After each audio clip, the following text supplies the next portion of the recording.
Desde la Plaza 9 de Julio les damos la bienvenida a este nuevo programa.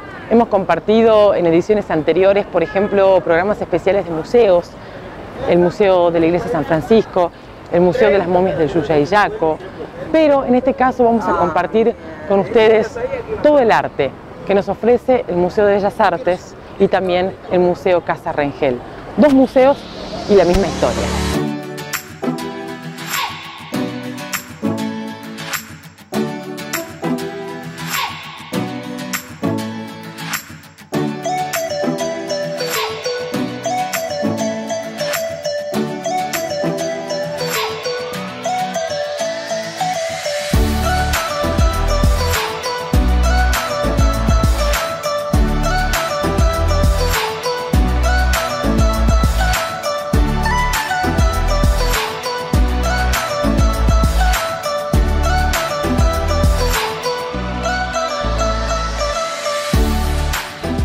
El Museo de Bellas Artes de Salta es el primer museo público de la ciudad. Fue creado el 9 de julio de 1930 por el ingeniero Rafael Patricio Sosa, bajo el nombre de Museo Colonial, Histórico y de Bellas Artes, cuyo patrimonio estaba formado por obras que en su mayor parte fueron producto de los préstamos y donaciones del Museo Nacional de Bellas Artes y del Museo de Luján. La primera sede del museo fue el actual Museo de Arqueología de Alta Montaña, más conocido por los salteños como el MAM.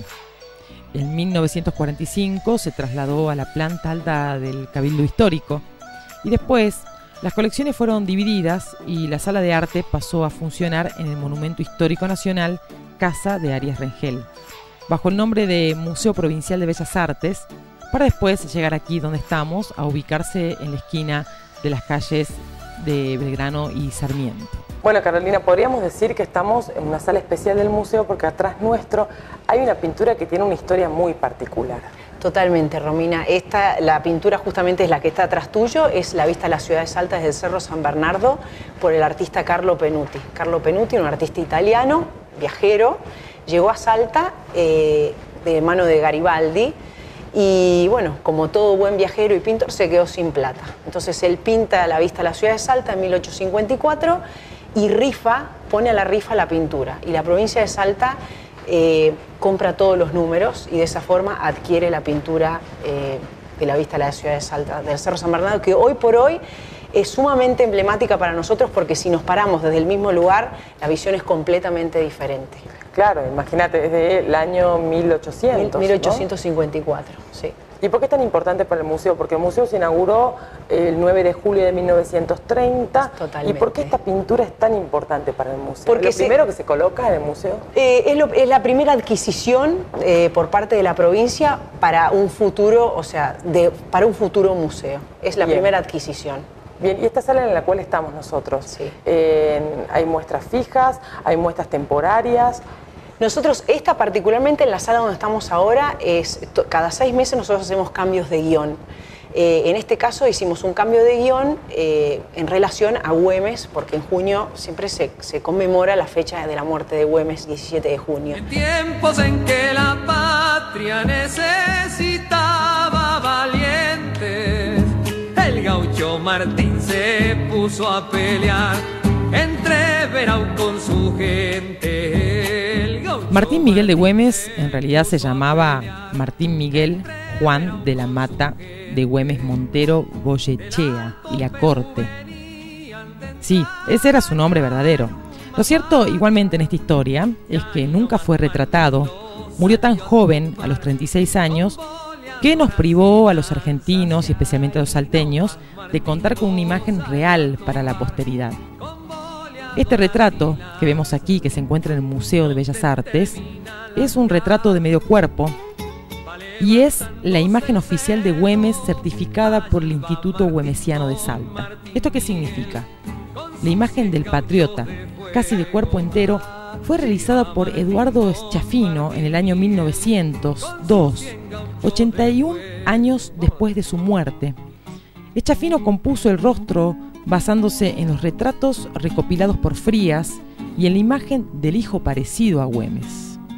Pero además reunió a 3 nietos del héroe gaucho, quienes posaron para el artista y para este cuadro que usted disfruta y contempla en este programa. De cada nieto tomo un detalle: la frente de uno, la nariz de otro, y también la boca y la barbilla y orejas del otro nieto. Esta es la historia de este retrato, que realmente es una reliquia que se encuentra aquí ante la mirada de cada visitante. Y está Martín, don Martín Miguel, con sus 100 gauchos de fuego. Bueno, y además del cuadro de la vista de la ciudad de Salta desde el Cerro San Bernardo, también atrás tuyo, lo que se ve en el plano, hay un cuadro también del convento San Bernardo. Totalmente. Es antiquísimo también. Sí, antiquísimo, una obra de Scotti, y también atrás tuyo tenemos la obra de Finca La Cruz de Coll. Y en realidad, cada vez que hacemos un cambio de guión, es como un pequeño relato. Obviamente es todo patrimonio de la colección, del acervo de la provincia, y hacemos como un pequeño relato. En este caso, como bien te dije antes, Romy, es referente a Güemes. Como el 17 de junio es la fecha de conmemoramos la muerte del general Martín de Güemes. En este caso lo que hacemos es, en esta parte de la sala, es un poco, contamos qué es lo que pasaba en la época esa de Güemes. Entonces, por ejemplo, del otro lado lo que tenemos es los distintos, por ejemplo, tenemos a la ilustradora de Cobres, tenemos una naturaleza muerta, tenemos un grabado también de las afueras de Salta.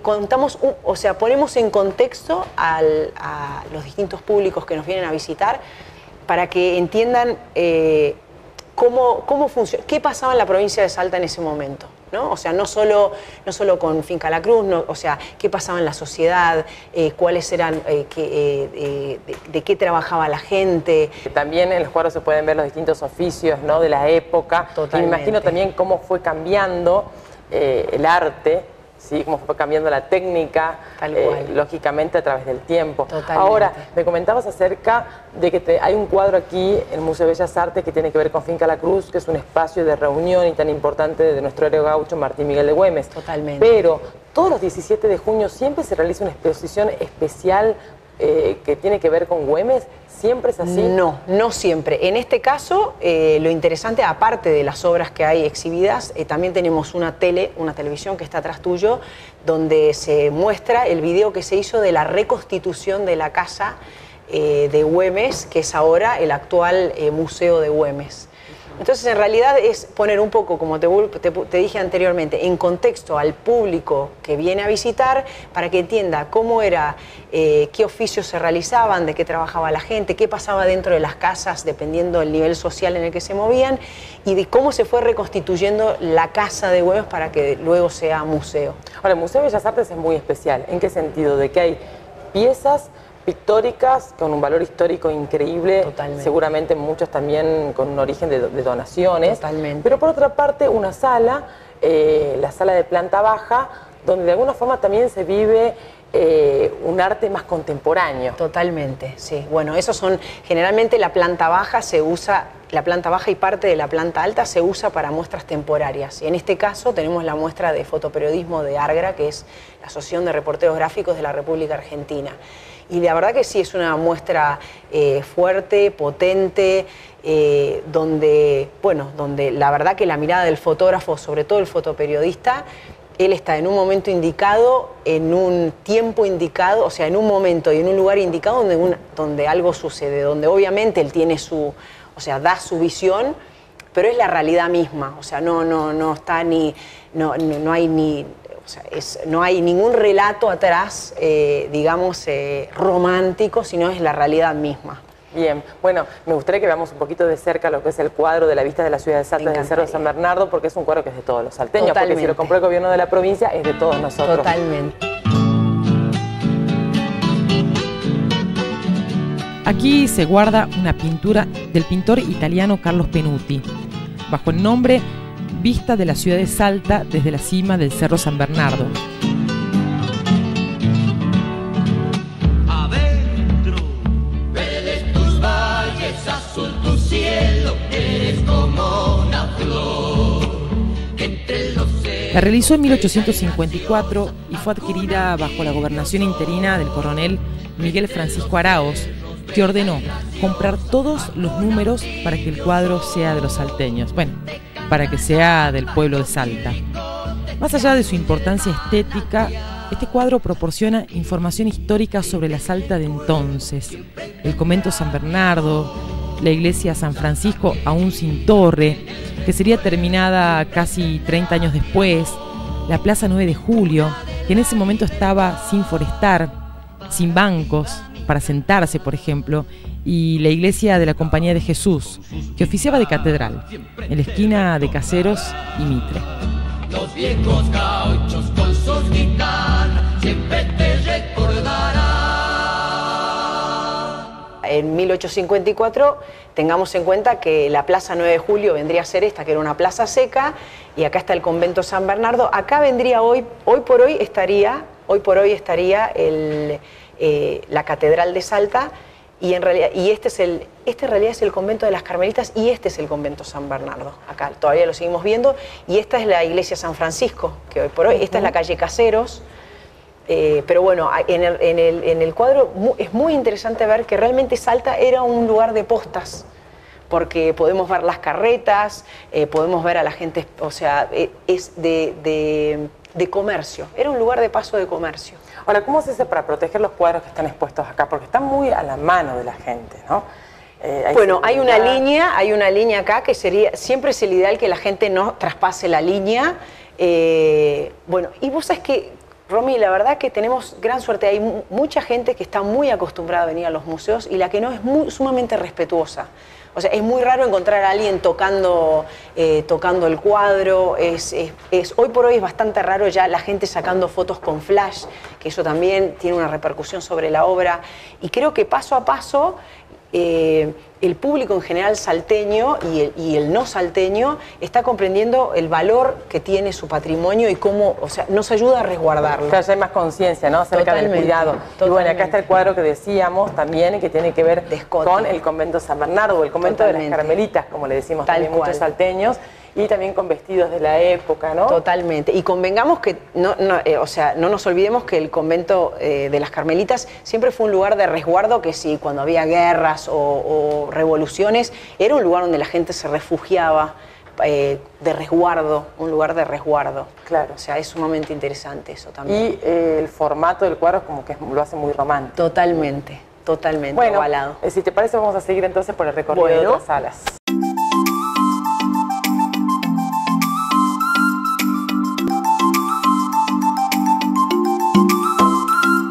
El Museo de Bellas Artes funciona actualmente en la sede del inmueble conocido como la Casona Usandibaras y atesora y dignifica la rica historia de la plástica local.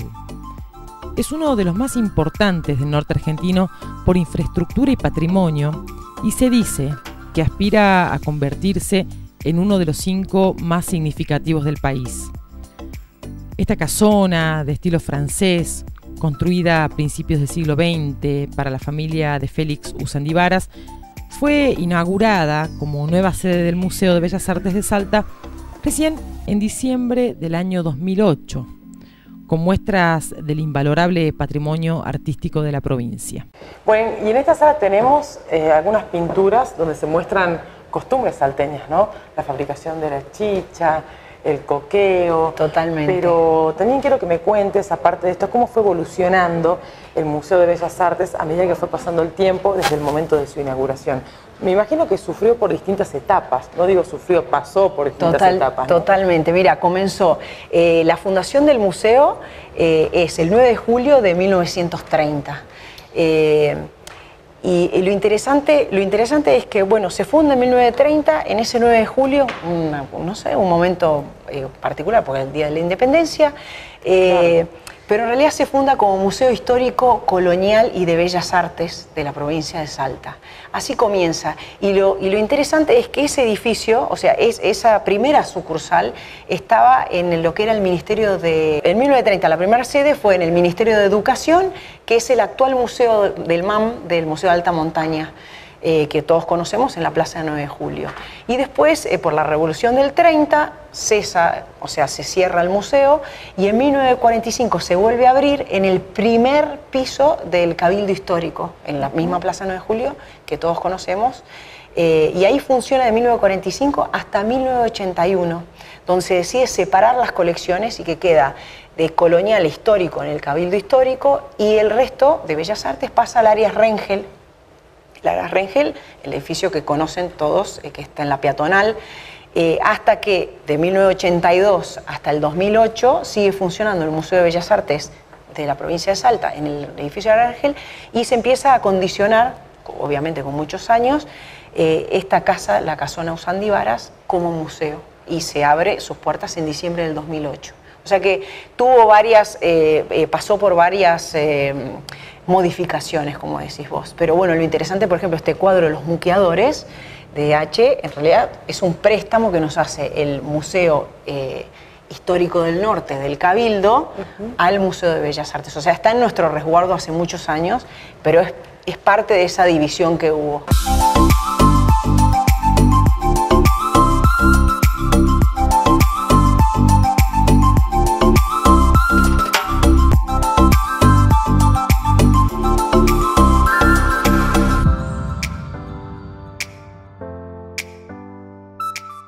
Bueno, y hay como un cambio bastante drástico a pesar de que las salas están cerca, porque recién hablábamos de lo que es la vista de la ciudad de Salta, del Cerro San Bernardo, cuadros históricos como el de General Güemes, pero pasamos a esta sala donde tenemos esculturas de Elsa Salfiti, sí. Y también, ¿qué más podemos ver acá? Y acá tenemos un recorte, parte de la muestra de la que te comenté que está en toda la planta baja de fotoperiodismo, de los reporteros gráficos de la República Argentina, de Argra, y justamente es muy interesante porque esta serie, bueno, es una serie en Venezuela del fotógrafo Rodrigo ABD, que es premio Pulitzer argentino.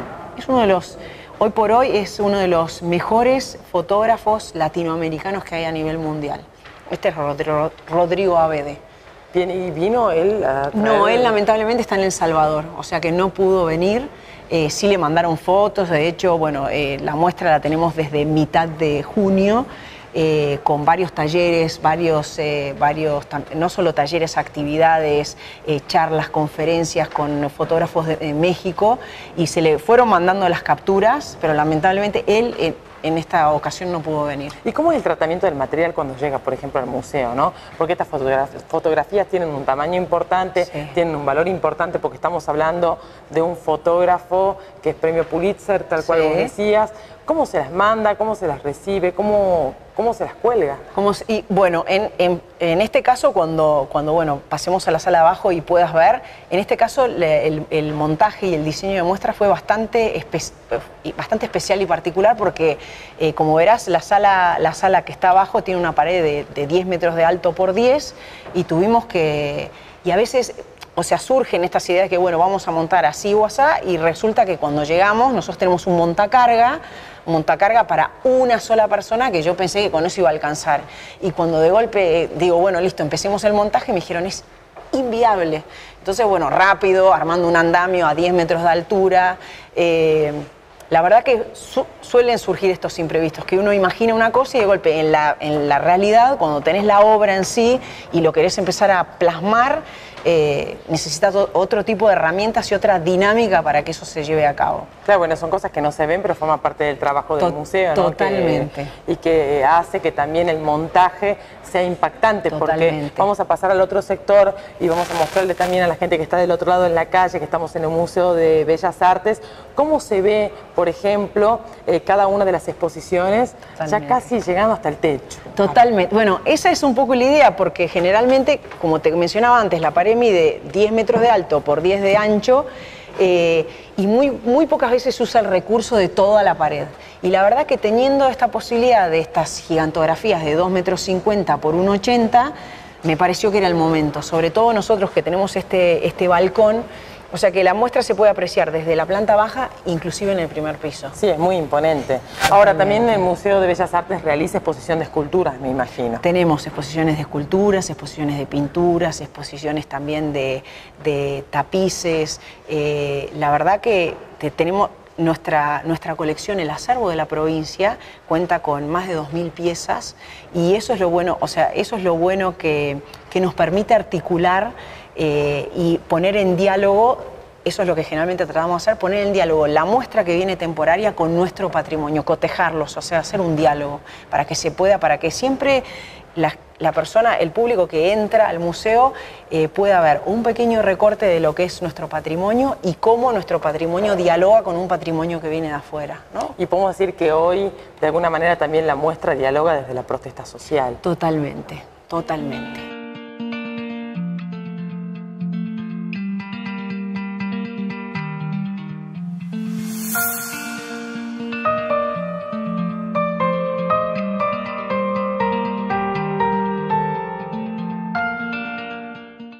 Contame un poco de esta sala. Bueno, esta sala, obviamente, un museo se construye por donaciones. Es interesante porque tenemos obra de la Escuela de Potosí, tenemos obra de la Escuela de Cusco, tenemos tallas en madera policromadas de una sola pieza. Generalmente era una sola pieza donde iban encastrados las manos, en algunos casos la cabeza o si no los pies. Pero en este caso eran las manos para que puedan ver que acá está faltando un pedazo. Es una sola talla, una sola pieza policromada. Y después acá tenemos también el Ángel de la Guarda, que si alguno de ustedes ha estado en la iglesia de Uquía, camino a Jujuy, ahí están los 12 arcángeles arcabuceos y son bastante similares a él. No es un ángel arcabuceo en especial, pero si todos tuvieron la suerte de acercarse a Uquía, son similares. En la época precolombina, lo que más se retrataba era toda la imaginería religiosa.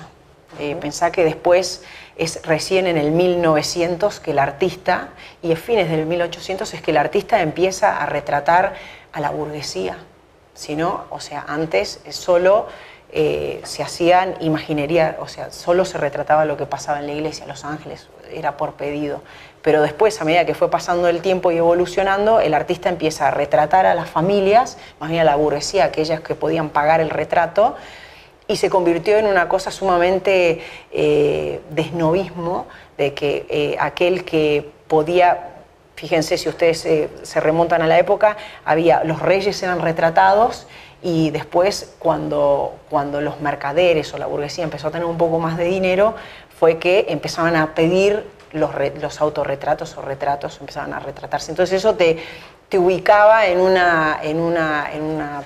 estrato de la sociedad como si fuese de la realeza, porque solo la realeza la trataban, no se trataba al mercader, al común, al trabajador común, no se lo pintaba. Eso después sucede a fin del 1904, cuando empieza todos los impresionistas a retratar los hechos cotidianos o los paisajes, si no, anteriormente no.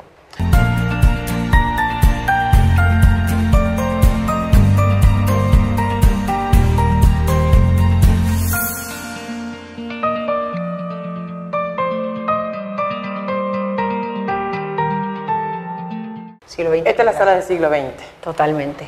Tenemos un retrato que es muy imponente, que es el retrato de Uriburu. Totalmente, es el retrato de Uriburu, de Sorolla y Bastida.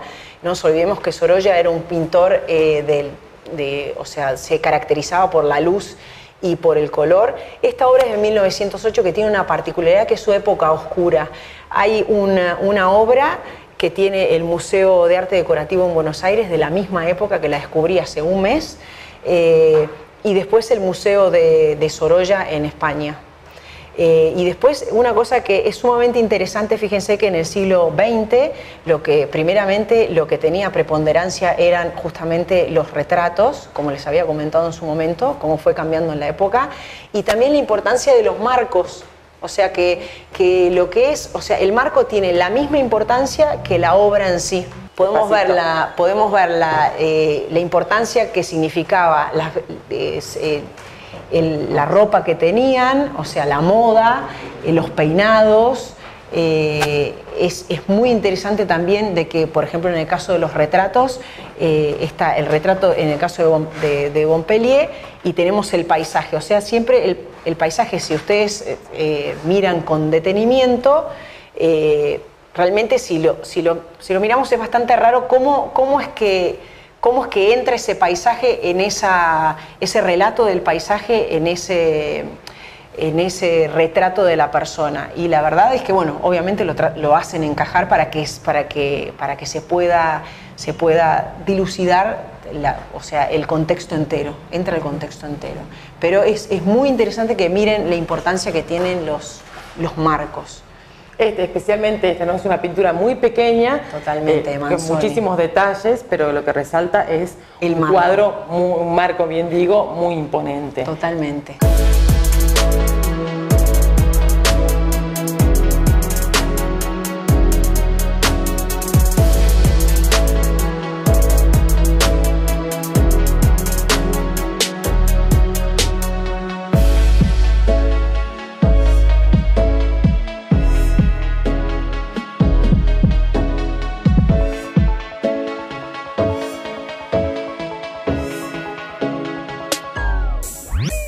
¿Tienen un registro aproximado de la cantidad de visitantes que tiene el museo por día, por mes?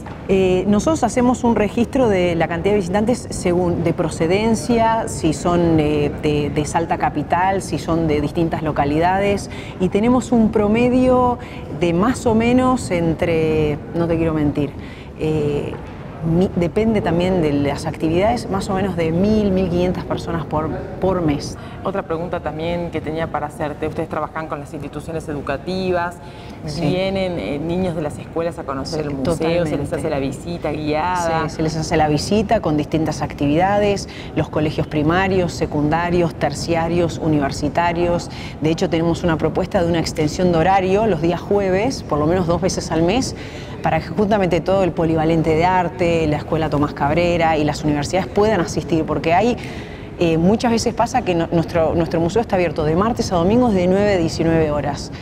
Pero bueno, ya todos sabemos cómo es Salta. El salteño a veces hace horario cortado y su día laboral termina a las 8, 8 y media de la noche. Es una lástima que mucha gente recibimos esa devolución de que qué bueno sería que se extienda el horario por lo menos un día. Entonces tenemos una propuesta de hacer una extensión de horario hasta las 10 de la noche los jueves, que está en veremos. Y para vos, Carolina, ¿cuál es tu lugar preferido en el museo? Mi lugar preferido en el museo, la verdad que es esta sala 4. Esta sala 4 me gusta mucho el piso de madera, su acústica, que es envolvente, que la verdad que permite o sea, hacer circuitos de muestra, o sea, curadurías y también diseños de muestras sumamente contemporáneos, porque la estructura te lo permite. Pero bueno, particularmente me encanta esta sala, pero si me preguntás, amo el museo entero.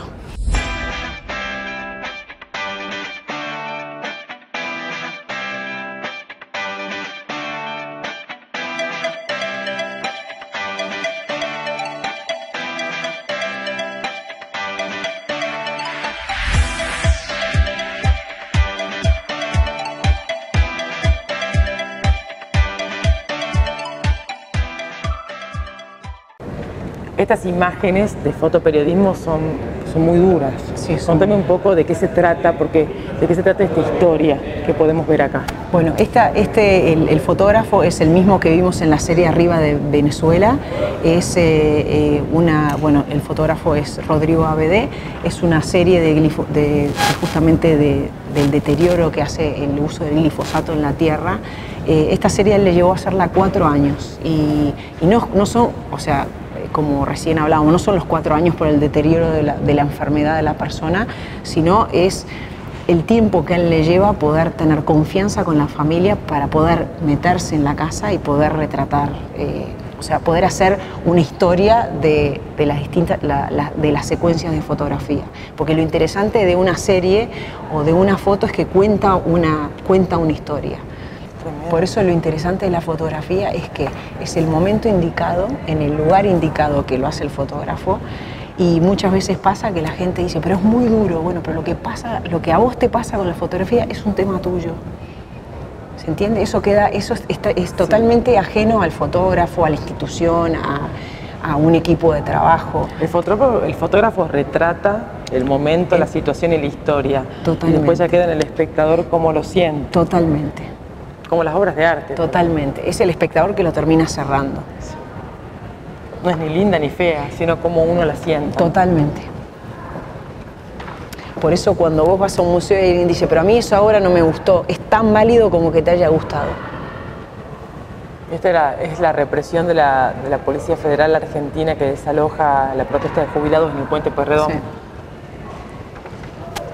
Pero mira qué interesante, bueno, esto es lo del Gauchito Gil, pero mira lo interesante que estas fotos, si yo las saco de contexto acá en la Argentina, podría pasar en cualquier parte del mundo, hoy por hoy. Claro. En cualquier parte del mundo hay represión, en cualquier parte del mundo hay violencia, en cualquier parte del mundo hay esa imagen de los globos sueltos al aire. Esto podría ser cualquier paisaje de Asia. Eso es lo interesante. Hoy por hoy, inclusive sacado de contexto, podría ser cualquier parte. O sea, el contexto le da el significado. Totalmente. Lo resignifica. Lo resignifica. Bueno, ministro, muchísimas gracias por esta entrevista y es un gusto tenerlo acá en Salta y cerca de la gente. Cuénteme un poquito y resumidamente todas las actividades que vienen haciendo. No paramos, te digo, desde, como saben, estamos haciendo el campus cultural, que son actividades de 4 días que organizamos con el municipio de Salta, con la provincia, más de 600 inscriptos entre todas las actividades acá en Cafayate, muy contentos, récord total de inscripciones, actividades de emprendedorismo cultural, actividades que tienen que ver con gestión cultural pública, actividades que tienen que ver con formación de técnicos teatrales, en escenotecnia. La verdad es que un enorme esfuerzo que hicimos, pero que da resultado porque vi a la gente muy conforme y con muchas ganas de seguir progresando y seguir aprendiendo cada vez más cosas. Bueno, y qué importante estar en contacto con la gente y de apoyar también todo lo que tenga que ver con la cultura, porque Salta de alguna forma también es cuna de cultura, cuna de cantores, de tradiciones. Bueno, que estuvimos también en el antiguo Matadero, donde inauguramos 2 murales que hicimos con artistas del muralismo que vinieron, un holandés, otro italiano, y además con chicos que hicieron su propio mural ayer. Esta ciudad y esta provincia realmente tienen un potencial cultural para todos los argentinos enorme. Y para mí, que soy fanático del Cuchi Leguizamón, así que imagínate. Ah, qué importante. Bueno, no, justamente fue una gran repercusión para la Escuela de Artes y Oficios que usted haya estado allí, porque es un lugar de contención y es un lugar importante también de salida laboral para muchos salteños, no solamente del municipio de Salta Capital, sino también para toda la provincia. Así es. ¿Cuándo va a volver, ministro, a Salta? Y cuando me inviten vuelvo. Yo vengo, me encanta venir a Salta, me encanta, tengo ya muchos amigos aquí y en principio la semana que viene vengo para el norte, no para Salta, porque tenemos el Mercado de Industrias Culturales del NOA, donde también va a haber decenas y decenas de emprendedores presentando sus productos a potenciales compradores, va a haber actividades culturales, lo vamos a hacer en Jujuy, pero permanentemente estoy viniendo, así que la próxima charlamos largo. Muchas gracias. Dale, gracias. Muy amable. Muy bien.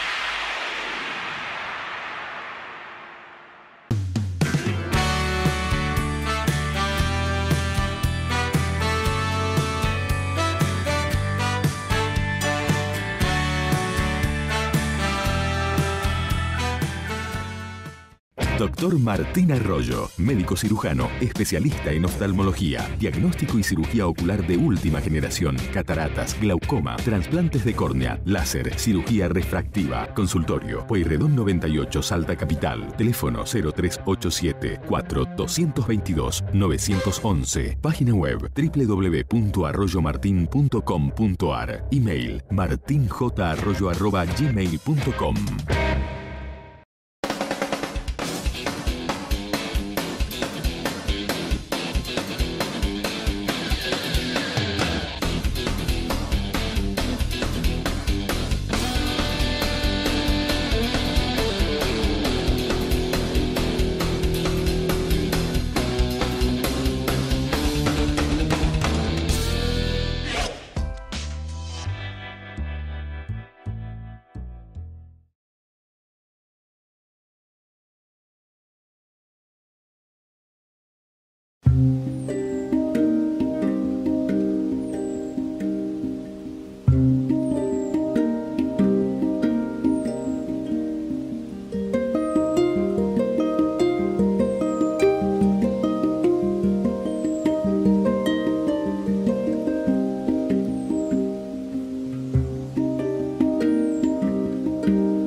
Sergio Oliver Calvet, productor de multimedios y espectáculos.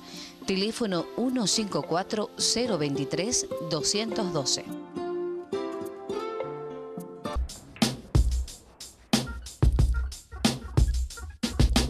Just to be stronger than me. You've been here 7 years longer than me.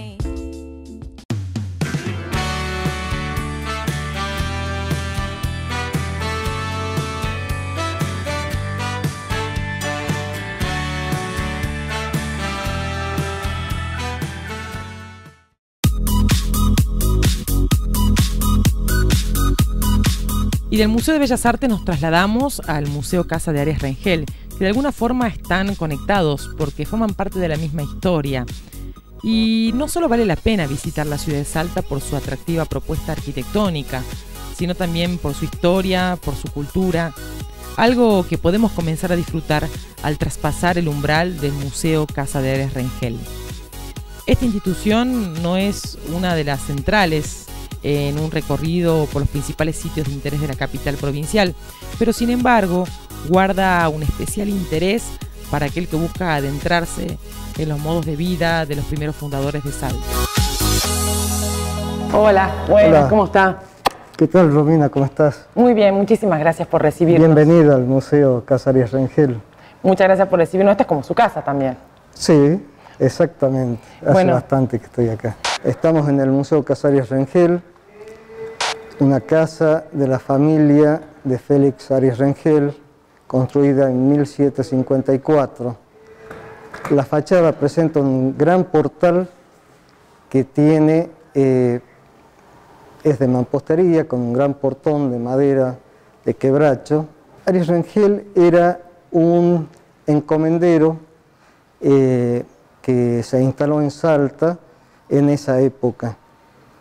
Y los familiares continuaron en la casa, en el predio, que en ese momento era un predio mucho más grande, eran cuartos de manzana, y que se fue subdividiendo. Esta casa tiene, como les decía, la fachada importante por su portal, un primer patio que es donde estamos, un segundo patio de servicio y un tercer patio en este momento que antes era la huerta. El museo está abierto, como todos los otros museos provinciales, de martes a domingo y feriados de 9 a 19. Hay turismo nacional, hay épocas que vienen los extranjeros de todas partes, Estados Unidos, Brasil, Bolivia, europeos bastante, y los niños de las escuelas primarias sobre todo. ¿Por dónde vamos a comenzar el recorrido? Vamos a empezar por las salas de abajo, que son las salas temporarias. Bien. Tenemos en exposición ahora una muestra de tapices de Pajita García Bes, que fue también el creador de la Escuela Provincial de Bellas Artes.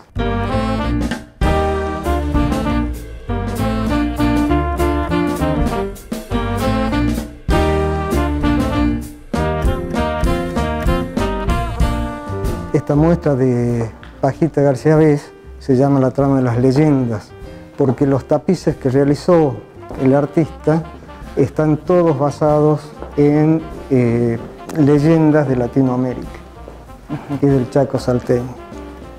¿Y de qué año son los tapices? Estos tapices son de la década del 70.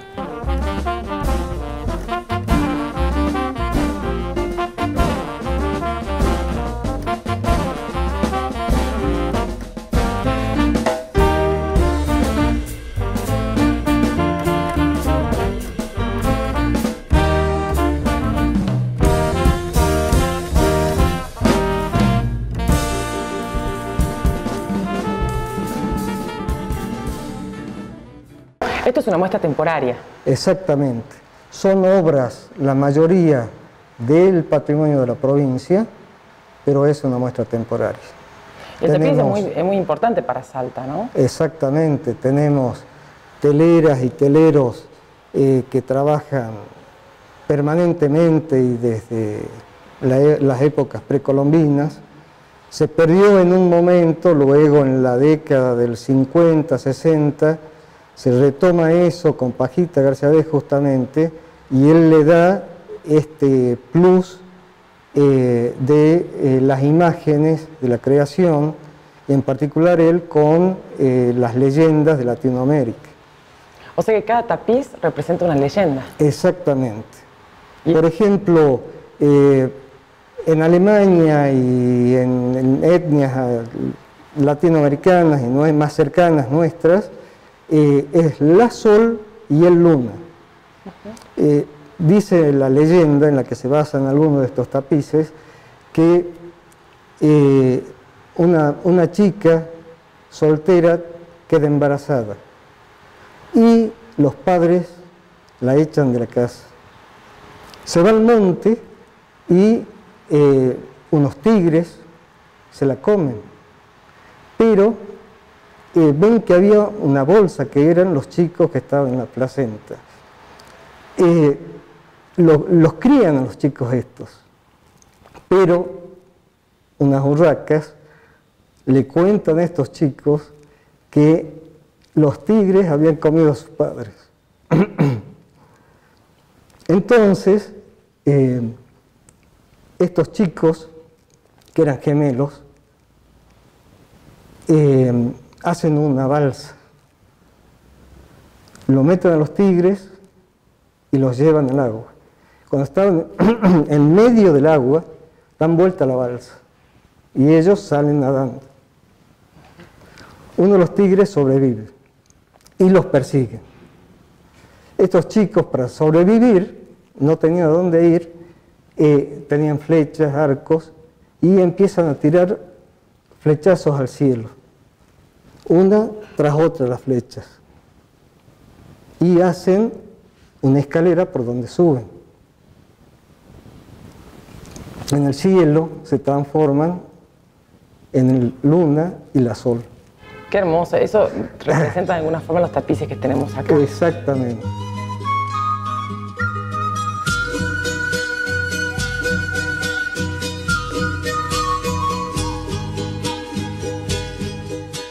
¿Quién fue Pajita García Vez? García Vez, un artista que se capacitó en Buenos Aires, en la Escuela Prilidiano Pueyrredón y la Cárcova, y que regresó a Salta y peleó para hacer la Escuela de Bellas Artes. Se hizo la Escuela de Bellas Artes, que es la que tenemos actualmente, que ahora está en el Huayco. Claro, pero que anteriormente, por ejemplo, funcionó en el Anteriormente, Cabildo. claro, estuvo también en la Subriel 400, en lo que fue el taller de Scotti, otro pintor importante que estuvo español, que estuvo en Salta también, con quien aprendió María Martorell, otra de las grandes pintoras que hemos tenido en Salta. Por eso es tan importante, y le contamos a nuestros televidentes que están del otro lado de la calle, por eso hoy hicimos un programa especial del Museo de Bellas Artes y del Museo de Casa Rengel, porque de alguna manera estos dos museos están íntimamente conectados. Exactamente.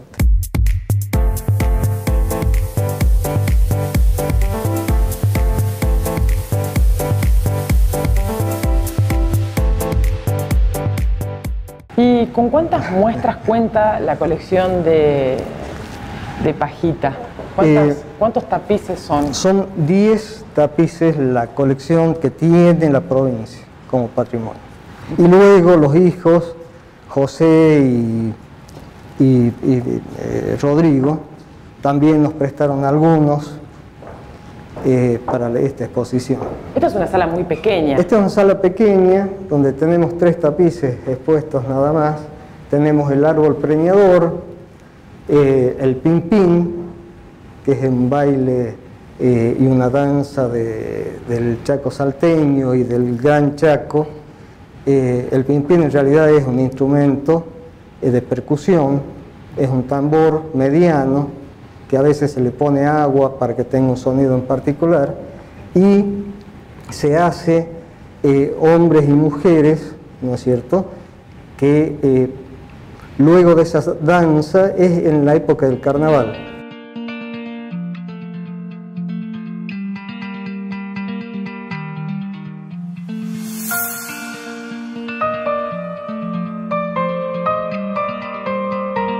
Esta obra, que se llama La Alfarera, es parte de una donación que hizo el artista con la señora, que son esculturas en cemento, cerámicas, metal, dibujos y una serie de documentación de los viajes que tiene hechos a Europa con otros artistas como Livio Badí, bueno, y otros artistas de renombre argentino. ¿Quién es el artista de la obra? El artista de la obra es Gianella. ¿Es un artista reconocido a nivel nacional e internacional? Nacional, es Esdras Luis Gianella. Nacido en Buenos Aires, vino a enseñar a la Escuela de Bellas Artes Nuestra, se quedó y falleció aquí en el 2010. Ahora, se le dio un lugar preponderante a esta sala porque está solamente esta obra aquí, bien en el centro. Exactamente, ubicada. Es un lugar preponderante por dos cosas, porque tenemos en este momento nada más que esta y otra pieza similar expuestas, ¿no es cierto? Y porque es una obra que necesita recorrerse con un espacio para poder apreciarla bien. Aquí estamos en el tercer patio, lo que sería originalmente la huerta. Y en este lugar hacemos los talleres de huerta familiar, donde participan gente que les interesa todo lo que es innovación en huertas familiares y tener su propia huerta, aunque sea en balcones, porque por eso se los hace en cajones más chicos y trabajan de esa manera. Es como de alguna forma para continuar lo que funcionaba aquí anteriormente, ¿no? En la casa de Arias Rengel, usted me comentaba que tenían una huerta, entonces fue una forma de seguir con esto. Exactamente, sí. ¿Cuántas personas participan aproximadamente? ¿Esto es abierto al público, es gratuito? No, esto es pago. Esto es pagado, participan más o menos 10, 15 personas en cada taller de huertas familiares y se hacen los martes y los jueves y les gusta muchísimo a la gente. Es decir, que si una persona quiere venir a inscribirse, por ejemplo, para aprender esto de huerta, para tener una huerta en su casa, se dirige directamente acá al museo. Exactamente. Y lo puede hacer. Sí.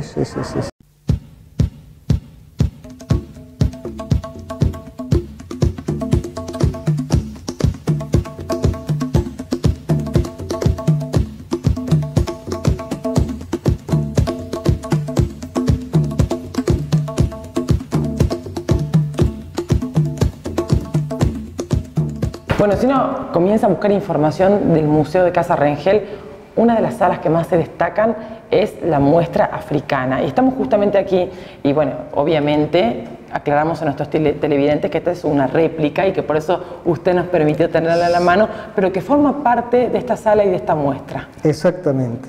Estamos en una de las salas de una muestra parcial de la colección Campomar de arte africano, que pertenece también al gobierno de la provincia de Salta. Ahora, ¿por qué muestra africana en Salta?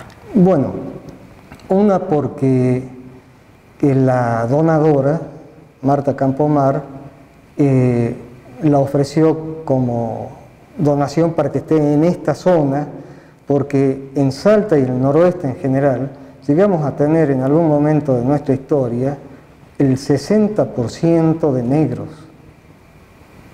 Y eso es algo que poco se sabe, ¿no? Se invisibilizó, claro, por eso es lo que no se sabe. ¿Y qué representa esta muestra? ¿Qué representa? Porque, por ejemplo, acá tenemos cuadros, tenemos esculturas, tenemos también telas, así es. Textiles, sí, exactamente. ¿Y qué representan? ¿Van de la mano con la época de la esclavitud? No, esta muestra está vista como occidental que somos, y separamos lo sacralizado de los objetos y lo vemos como objetos de arte, como cuestiones estéticas. ¿Quién es el artista o los artistas de las muestras que aquí encontramos? Bueno, tenemos anónimos, que son las obras africanas, que en este caso tenemos maderas, bronces y telas, Y tenemos todo lo que es, como por ejemplo esta obra, que es de Eduardo McIntyre, que es el creador con Vidal, otro artista plástico argentino, de lo que es el arte generativo argentino. ¿Qué es el arte generativo? El arte generativo es un abstracto que genera movimiento. ¿Y por qué estos artistas se abocaron a lo africano? En particular, Eduardo McIntyre se dedicó a lo africano. Como un reto, vio las piezas africanas y decidió expresarse y expresarlas a las piezas a su manera. Ahora, en este museo tenemos a muchos artistas, por supuesto argentinos, pero en este museo también me imagino que se le da lugar a artistas salteños, para realizar sus muestras temporarias. Pero principalmente lo que tiene que ver con las muestras permanentes, se trata de artistas que realizaron donaciones al gobierno de la provincia, sí, pero que no eran salteños. Bueno, pero hicieron toda su carrera en Salta y murieron en Salta los que están muertos ya. Sí, además con una participación muy importante en lo que fue la creación del Museo de Bellas Artes. Exactamente, y en la formación de artistas salteños y de docentes salteños, porque ellos enseñaron en la Escuela de Bellas Artes. Dejaron realmente un legado en nuestra ciudad y en nuestra provincia. Sí. Bueno, voy a dejar esto acá. Sin que se rompa, tiene un agujerito. Sí.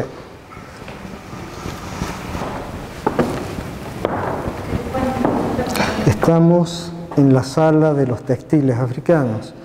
Todos estos textiles son hechos en rafia, se llaman, les dicen, terciopelos de rafia por el tipo de textura y de cortes y bordados que tienen. Son todos diseños que algunos coinciden con los diseños americanos, como el ojo de búho del primer textil, otros son como este, que son más musulmanes. Y bueno, estos textiles son de mediados del siglo pasado hasta mediados del siglo XX, del siglo XIX al siglo XX. Bien, y cuéntame, ¿quién los realizó? Estos textiles son de Zaire. Estos textiles los tejen los hombres y los bordan las mujeres. Es un trabajo que se hace en combinación. Se los usaba para adornar taburetes, se los usaba como moneda, como rango, tenía varios sentidos el textil este. ¿Y esto que el trabajo en pareja, tenía algún significado cultural? Es la forma en que viven ellos, en igualdad. ¿Y cómo llegó esta muestra acá al museo? Es parte de la colección Campomar. Ella, estos los compró en Buenos Aires, inclusive ella, algunos. Y el que vendió estos textiles, un viejo anticuario, Marta se encargó de que él donase los otros que tenía y tenemos una gran colección de textiles ahora acá.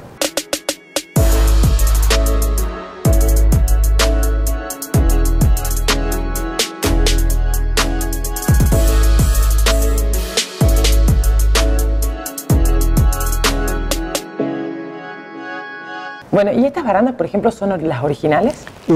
Son partes originales y partes que se restauraron en la restauración inicial en el 76. ¿Y los materiales de la casa? Sí, bueno, madera, quebracho y algarrobo. Maderas duras, resistentes, y hay mucha madera que es original, que no se cambió, que no es necesario porque está en unas condiciones excelentes. Lo mismo las puertas. La carpintería en general hay que hacerle mantenimiento periódicamente, pero son de madera muy buena. Después tenemos paredes que, por ejemplo, las de abajo, que de este primer patio tienen más de 2,10 metros de ancho y son de piedra y adobe. La planta alta se reduce a la mitad porque la otra mitad de la pared es donde estamos pisando nosotros, que es el balcón corrido. Y después tenemos la cubierta, son tejas cerámicas, musleras, se les dice, porque se hacían afirmadas usando de molde el muslo. Entonces toman la forma de las tejas. Y los pisos son cerámicos también, que para la restauración se pusieron los que se hacen en los valles calchaquíes, en San Carlos. Ajá. Sí. Bien. ¿Y las puertas? Las puertas, comienzo del siglo XX, la parte del arco de la puerta principal era metálica, que luego en el 76 se la cambió y se la hizo similar a la balaustrada del balcón este. Y hay un detalle que no vimos cuando estábamos abajo. Que nos olvidamos. Exactamente. La invito a que veamos las indiátides, que son los remates que tienen los tirantes en la sala de planta baja. ¿Y cuál es la importancia de los techos de esta sala? Claro, esta sala es la única de toda la casa que tiene los remates de los tirantes, las cariátides estas, las indiátides que les decimos, por las formas que tienen, las características.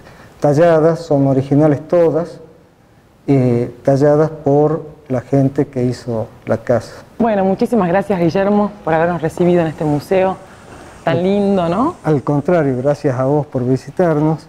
Es un lugar que tienen que visitar los salteños. Es un lugar que tiene cosas importantes, no solamente como recreación, sino como educación y para que puedan investigar también chicos y grandes. Bien, bueno, muy amable, muchas gracias. Será hasta la próxima entonces. Hasta luego. Hasta luego.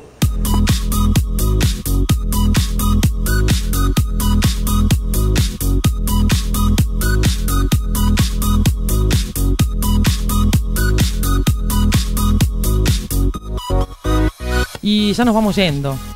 Nos despedimos hasta el próximo encuentro, pensando en Güemes y en sus nietos, en la cultura afro que en algún momento vivió en Salta, en los objetos valiosos de momentos de la historia que dejaron huella y que hoy se exhiben como un relato cercano.